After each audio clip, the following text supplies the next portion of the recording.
crying, watching over us as time goes by. Singing and crying, watching over us as time goes by. Just a little love, just a little love, just a little love, love, love. Just a little love, just a little love, just a little love, just a little love, love, love. Just a little love, just a little love, just a little love, just a little love, love, love. Shalom, my name is Rabbi Yosef Hilton, and on my left is Rabbi Norman Beaton, and on his left is Rabbi Jeremy Beaton. Shalom. Shalom. Welcome to Forever Israel and another session of Hebrew Bible Secrets. We continue the deeper study of the book of Revelation, continuing with chapter 13, reading from verse 1. And I stood upon the sand of the sea, and saw a beast rise up out of the sea, having 7 heads and 10 horns, and upon his horns 10 crowns, and upon his heads the names of blasphemy. 2. And the beast which I saw was like a leopard, and his feet were as the feet of a bear, and his mouth as the mouth of a lion. And the dragon gave him his power, and his seat, and great authority. 3. And I saw one of his heads, as it were, wounded to death, and his deadly wound was healed. And all the world marveled after the beast. 4. And they petitioned the dragon, which gave power to the beast. And they petitioned the beast, saying, Who is like the beast? Who is able to make war with him? 5. And there was given to him a mouth speaking great things and blasphemies. And power was given to him to continue for 3.5 years. 6. And he opened his mouth in blasphemy against Yahweh, to blaspheme his name and his tent, and them that dwell in Shamayim. 7. And it was given to him to make war with the Kiddushim, set apart saints, and to overcome them. And power was given to him over all kinds, all kindreds and tongues and nations. 8. And all that dwell upon the earth shall pay homage to him, whose names are not written in the scroll of life of the Lamb, slain from the foundation of the world. 9. And if any man has an ear, let him hear. 10. He that leads into captivity shall go into captivity. He that kills with the sword must be killed with the sword. Here is the patience and the faith of the Kiddushim, set apart saints. 11. And I beheld another beast coming out of the province of the Middle East, and he had 2 horns like a lamb, and he spoke as a dragon. 12. And he exercises all the power of the first beast before him, and causes the earth and them which dwell therein to pay homage to the first beast, whose deadly wound was healed. 13. And he does great wonders, so that he makes fire come down from Shamayim heaven on the earth in the sight of men. 14. And deceives them that dwell on the earth by means of those miracles which he had power to do in the sight of the beast, saying to them that dwell on the earth, that they should make an image to the beast, which had the wound by a sword, and did live. 15. And he had power to give life to the image of the beast, and that the image of the beast should both speak and cause that as many as would not paid homage to the image of the beast should be killed. 16. And he causes all, both small and great, rich and poor, free and bound, to receive a mark on their right hand or on their foreheads, and that no man must buy or sell except he that has the mark of the name, mark or the name of the beast, or the multitude of his name. 18. Here is wisdom. Let him that has understanding decide the multitude of the beast. For it is the multitude of a man, and his multitude is... Thank you, Rabbi. So Yes. we'll get to the multitude is very shortly. So we're just going to go back to the footnotes now. Baruch Hashem, we thank Abba Yahweh. Yeah, thank you. Thank you, Rabbi. Okay, let's go to the first chapter, chapter 13, verse 1. And I stood upon the sea, and I stood upon the sand of the sea. So let's look at this word sea. A terminology to mean desert region, used from Isaiah 21:1. This region is Saudi Arabia. So if we could go to Isaiah 21:1, then we can have a better understanding. Yeah, Isaiah 21:1 reads, "The burden of the wilderness of the sea, as whirlwind winds in the south pass through as it comes from the wilderness, from the terrible land." Okay, any footnotes? Footnote there is 2 on C, which reads, Isaiah confirms our view. This is the Middle East, and more specifically, the location is not in some city or in Europe. Okay, so we know now it's Saudi Arabia. So we're talking about Saudi Arabia, yeah? Yeah, and there's one more. Okay. The wilderness, footnote 3 reads, the end-time beast comes from the desert regions of the Middle East and not Europe or the USA. Okay, so that's confirmation there, yeah? So the beast is coming from the Middle East and not Europe. Yes. Okay, thank you, Rabbi. So the next footnote, and I saw a beast rise up out of the sea having 7 heads. So the 7 regions and 10 leaders. The anti-Messiah is the 11th leader. So the 7 heads, obviously, 7 regions and 10 leaders. And the anti-Messiah is the 11th leader. Okay? And so verse 2, the beast which I saw was like a leopard. So let's have a look at this. So here we have the Grecian, meaning East African. So this is the Grecian, yeah? This relates to the leopard, the Grecian part, yeah? Yeah. So let's move to the next footnote. And his feet were as the feet of a bear. Let's have a look at this bear. The ancient Persian Empire. Today that would be Iran, Pakistan and Afghanistan.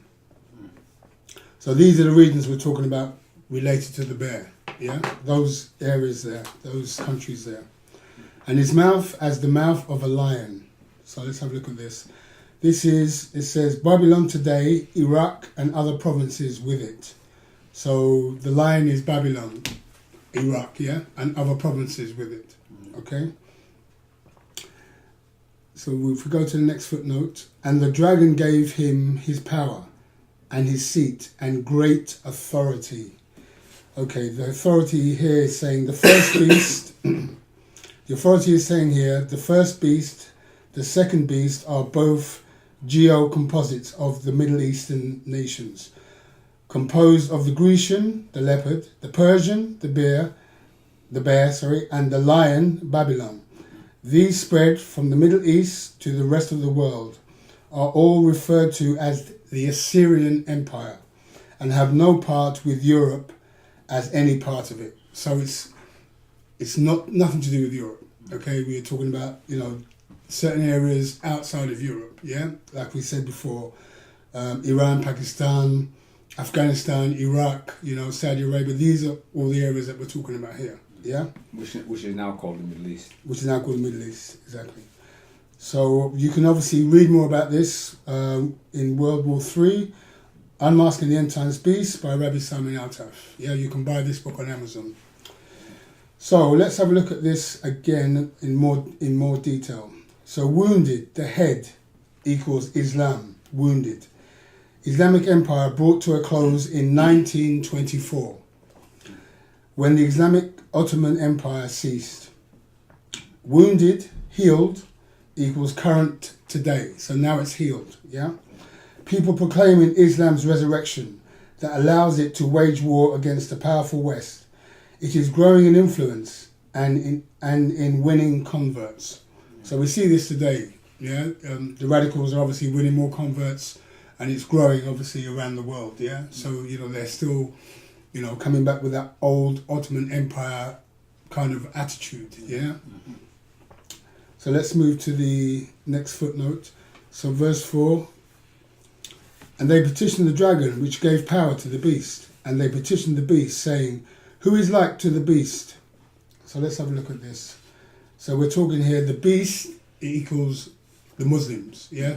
The radicals. This is the beast we're talking about.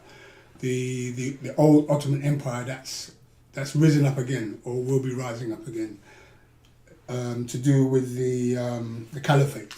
Yeah, so this is what we're talking about. Who is like to the beast? So the next footnote in verse 5, and there was given to him a mouth speaking great things and blasphemies, and power was given to him to continue for 3.5 years. So the 3.5 years, they were allowed to speak blasphemies in the Middle East for 3.5 years. Okay? So if we go to the next footnote in verse 6, and he opened his mouth in blasphemy against Yahweh, to blaspheme his name. So wherever Muslims say Allah Akbar, they blaspheme Yahweh's name, at times ignorantly and at other times deliberately, because that word means Allah is greater, while we know Yahweh is the only name under the heavens and the greatest. Indeed. So understand what's going on there, yeah? So let's go to the next footnote, which is verse 7. And it was given to him to make war with the Kedoshim set apart saints, and to overcome them, and power was given to him over all kindreds and tongues and nations. So let's have a look at this word, nations. The Islamic Empire will dominate the Middle East. The verse concerns the Middle East, and the beast was allowed to become stronger, and there was nothing anybody could do about it. The beast toppled one nation of the Middle East after another, and overpowered most of them, until they were all Islamic, except, of course, Israel. So that's what we see today, yeah? Mm-hmm. The majority of the countries around Israel obviously are Islamic, yeah? Yes, all of them, in fact. Exactly. So let's go to the next footnote in verse 8. And all that dwell upon the earth. Let's have a look at this. All that dwell upon the earth. All lands where Muslims live, including the Middle Eastern provinces. So this is, so we're talking about all the areas around about Israel. It's the Middle East, yeah, and the provinces, yeah? So this is what we're talking about here. So the next footnote here, shall pay homage to him. So many of these who can afford it will pay homage by visiting Mecca for a pilgrimage. So we see this happening today anyway. So it's, this has been going on for years, and it's still happening today as we speak. Yeah, so you can actually see this today as we are living. So let's go to the next footnote. Verse 9, if any man has an ear, let him hear. Each man has an ear, but here it is challenging for those to understand who think they have wisdom, but at the same time pointing to the Shema Israel in Deuteronomy 6 and 4, to Torah believers to discern the truth. So Shema Israel, it's like, hear, O Israel, Yahweh is our supreme one, Yahweh is one. So those who keep the Torah understand that Yahweh is the creator, so he's the supreme being, he is the king of kings. Yeah. So if we go to Deuteronomy 6 and 4, maybe we can get some more from that. Deuteronomy 6 and 4 reads, and you just said it correctly as well. Hear, O Israel, Yahweh our supreme one, Yahweh is Akkad. And it's got a footnote there which says, two Yahwehs in the same line shows a juxtaposition of the Father. Right, so that's just confirming Yahweh is our supreme one, Yahweh is one. Yes. Okay, so understand that the creator of the universe is Yahweh. There is no other creator other than Yahweh. Yeah. Are you with me? Yes. Yeah. Yes. He's the Okay. primary cause of all that exists. Exactly. So let's go to the next footnote here. So we have in verse 10, and he that leads into captivity shall go into captivity. So this echoes the words of Jeremiah 15 and 2. So if we could get Jeremiah 15 and 2. Yeah. Jeremiah 15 and 2. Jeremiah 15 and 2 reads, "And it shall come to pass, if they say to you, where shall we go forth? Then you shall tell them, thus say Yahweh, those to death, and those to the sword, and those to the famine, and those for the captivity, to the captivity." Thank you, Rabbi. Any footnotes there? No footnotes in that. Okay. So those to the sword, to the sword. So those who kill with the sword shall be killed with the sword. So this is what we understand, living that kind of life, or living the life of humility and humbleness and meekness.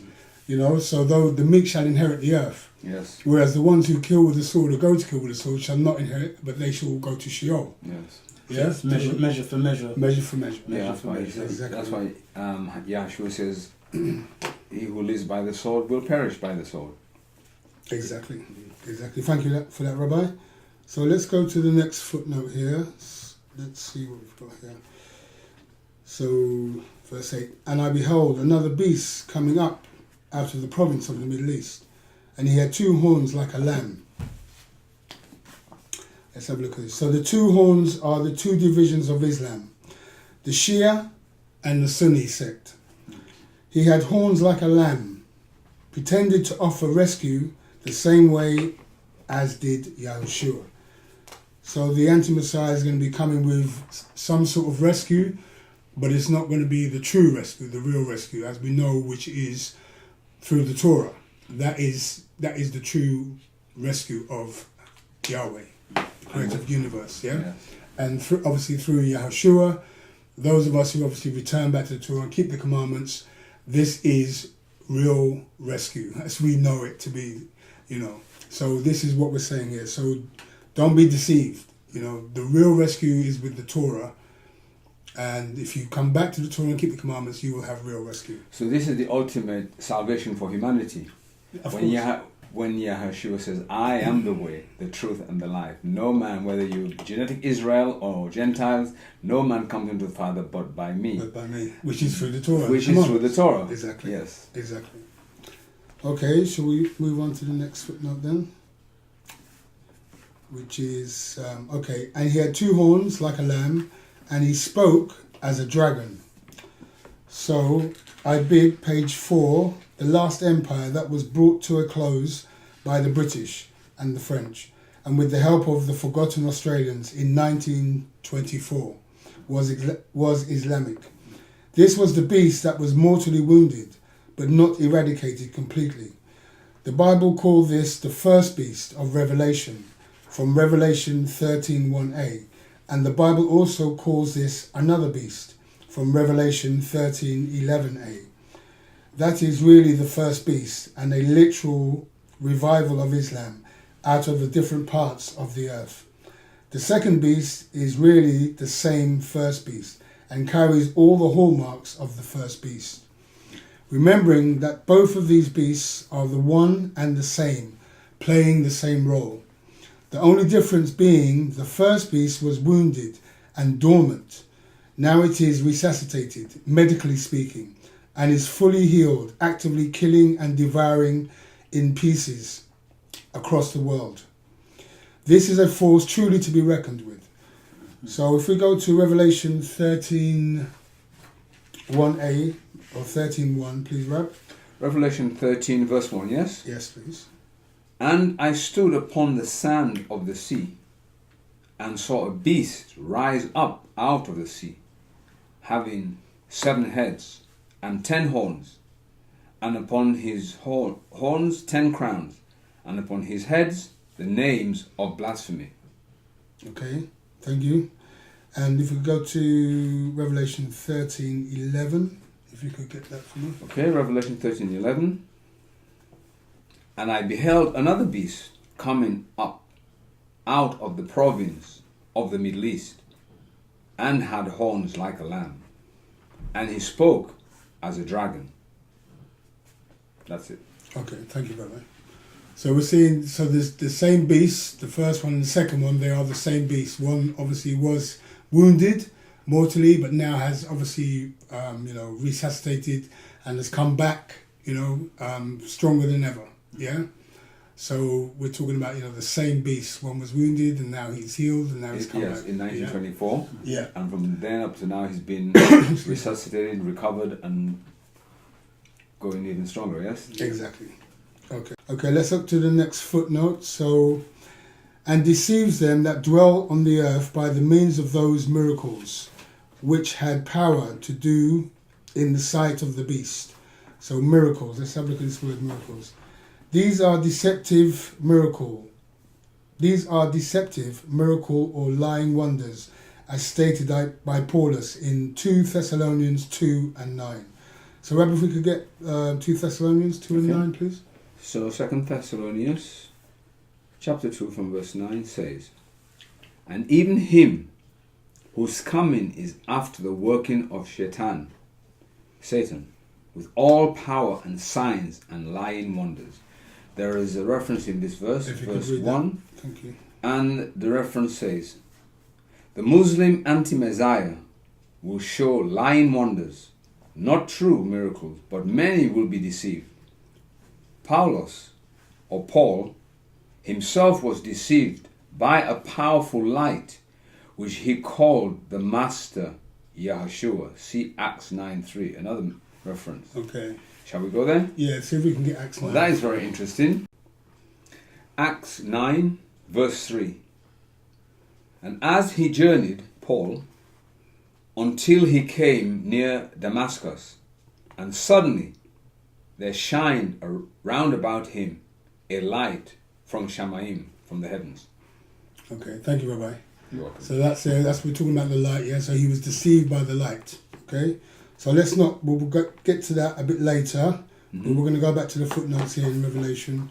So we have now, still in the same verse 14, by the means of those miracles which he had power to do in the sight of the beast, saying to them that dwell on the earth, that they should make an image to the beast, which had the wound by a sword, and did live. Okay, so let's have a look at this word image. An emblem like Bismillah, in the name of Allah, or an Islamic flag, but not a statue as wrongly thought. Okay, so we're talking about here like a scarf that goes around the head, yeah, with Allah's name on it. It's the green flag. Okay, isn't it? Right, yeah. And they put it on the arm as well, okay? So that kind of flag, or just a normal flag. But this is saying, pledging allegiance to Allah, okay? So that's what we're talking about here, yeah? The emblem of Bismillah, yeah? In the name of Allah, or an Islamic flag, but not a statue as wrongly thought, okay? So it's not a statue. It's just an emblem, okay? Let's go to the next footnote. So verse 15, and he had power to give life to the image of the beast. So let's have a look at this word beast. The rallying cry of Muslims gathered and restored ancient Islamic practices such as beheadings, mass brutal murder and chopping of hands and limbs in their regions, what is termed Islamic Sharia, Islamic law. Okay, so this is what we're going back to, like we said, the old Ottoman Empire way of doing things, the Sharia law. This is what we're talking about here. So we know this is coming into effect with many countries now, Islamic countries, and it obviously will become more effective as well as the caliphate comes together. So this is what we're going to be looking out for. This is our mark to know that these prophecies are now going to be coming true. When we see or we hear of the caliphate coming together, then we know we are for definite in these times, in the end times. And they're even trying hard to bring their laws into the UK to establish their laws. Exactly. So, this is what we have to look out for, yeah? So let's move to the next footnote. And it's still verse 15. I'm just going to go, that's it. Paid homage to the image of the beast should be killed, and cause that as many as would not paid homage to the image of the beast should be killed. So let's have a look at this 13. Image of the beast should be killed. So the anti-Messiah will force people to bow down to the emblem and resurrect the true faith of Islam, as it was in the 7th century, in its virulent form. That is all the text is saying, and nothing more. So those who do not carry the mark of Allah, obviously, you know, they're the ones who are going to be, they're the ones who are obviously going to be harassed by the leaders, obviously, because, you know, the anti-Messiah wants everybody to wear the mark of the beast. So therefore, if you don't have the mark of the beast, you won't be able to buy and sell. And this is what we're talking about. We're talking about the regions of, round about Israel. You know, the Islamic nations who do not, those people who do not have the mark of the beast will not be able to buy and sell. Okay. So this is not going to affect us greatly in Europe. It's not going to affect us greatly in Europe. No, not with that. No, but there are other things will affect us. Obviously, when the radicals rise up in Europe as well. Yes. But that's another story. So we'll come to that at a later stage. Okay, so that's what we're talking about there. And if we go to the next footnote, which is verse 16, and he causes all, both small and great, rich and poor, free and bond, to receive a mark on their right hand or on their foreheads. So let's have a look at this again, just to clarify. The Greek word that is used here is epi, which means on, upon, and against. And many other similar words that tell us that the mark is upon the head or the hand or the forehead, but not in it like a man-made chip. Mm-hmm. The translations used in the NKJV and ASV are correct to use the word on and upon. The mark represents submission more than anything else to the Islamic deity. Mm-hmm. So, you know, there are a lot of people prophesizing about, you know, the mark of the beast is the chip. You know, we're here to tell you that the mark of the beast is not the chip. The mark of the beast is just, you know, a cloth with Allah's name on it, which will go on the forehead or which will go around the arm. An armband. Yeah, not like an armband, yeah. To obviously submit to Allah, to say, yeah, you are, you know, one of Allah's well, that would make sense because, followers. Sorry to interrupt you, Rabbi, but that would make sense because people would see it. Those who are in the group would see it. Yeah. On the forehead and on the arm for the distance. If you've seen your chip, who's going to see it? If the chip is in your forehead, who's going to see it? Exactly. Unless you've got a scanner. Exactly. So it's not the chip, all right? So be clear about that. You know, the mark of the beast is not the chip. Okay, let's move to the next footnote now. So we had there on the hand or on their foreheads. So let's have a look at this word foreheads. Please note that the whole world, but only people in Islamic provinces. This does not apply to Europe or Western nations not ruled by Islam, as you said earlier. So this is not pertaining to Europe, okay, or nations that are not ruled by Islam. You know, this is only talking about Islamic nations here, okay. So let's go to verse 17. And that no man might buy or sell. So let's have a look at this word buy. The Muslims in the Middle East can impose on you not to be able to buy or sell unless you accept what they command. He may ask you to convert to Islam, or he may ask you to pledge allegiance to his kingdom or cause, and that would be enough to satisfy the mark. There are 3 ors given. He that had the mark, Chadasha, Muslim creed of faith, or allegiance to Islam. The name of the beast, titles of blasphemy, Allah is God, Muhammad is the prophet or is prophet, the multitude of his name, many people following the name of Allah. So these are the 3 ors. The Oxyrhynchus papaya on below shows 616 rather than 666. The Oxyrhinus Papyrus is one of the oldest manuscripts that we have in our possession, and we can look at this number in this text because it is not 666. The honest answer is none of the above are correct. Not even 666 is the correct rendering of the word, as this is not how the early believers may have seen it. A scholar, Edward L. Potier, had this to say against the 666 representation. Of a particular interest to us are a set of manuscripts which are recorded as affirming the reading for the number included in the critical text. These are the manuscripts which, instead of writing out the words for the number, use the Greek alphabetic notation, i.e. the 3 Greek letters CHI, XI and stigma. The manuscripts so listed are page 47, a papyrus manuscript, hence the P in the name, from the 3rd century, known as the Chester Beatty III. A 10th century manuscript known as 051, and the majority text symbol, which indicates many late Byzantine manuscripts.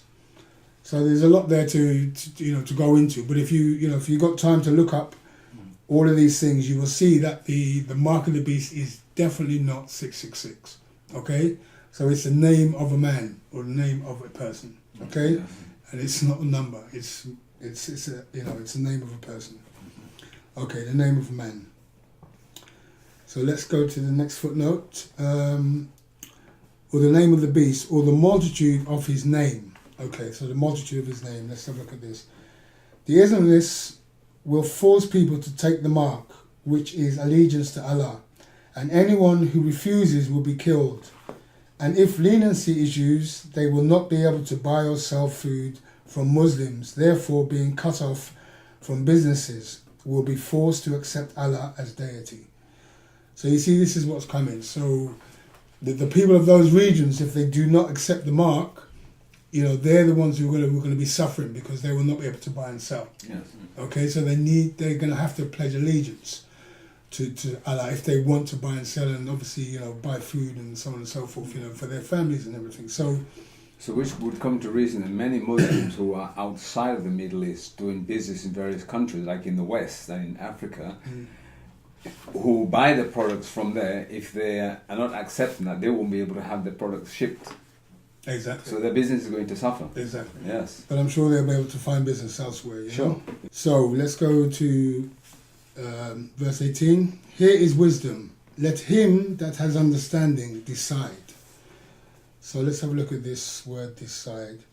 The Greek word here is sephizo, Strong's G5585. More appropriately means to count, to reckon, or to decide, as in a vote. Okay, Rabbi, so would that be the great detailed book Strong's Concordance with that reference? So if anybody wants to find it? Yes. Okay. Okay, so just coming to the last bit of verse 18. For it is the multitude of a man. So here we have Muhammad, the Muslim prophet. Okay, so that kind of tells you, what's going on. The multitude or the number is the multitude of a man. And we've got here Muhammad, the Muslim prophet. Okay? So, and his multitude is, let's look at this. The likely inscription here is Arabic, Bismillah, which means in the name of Allah.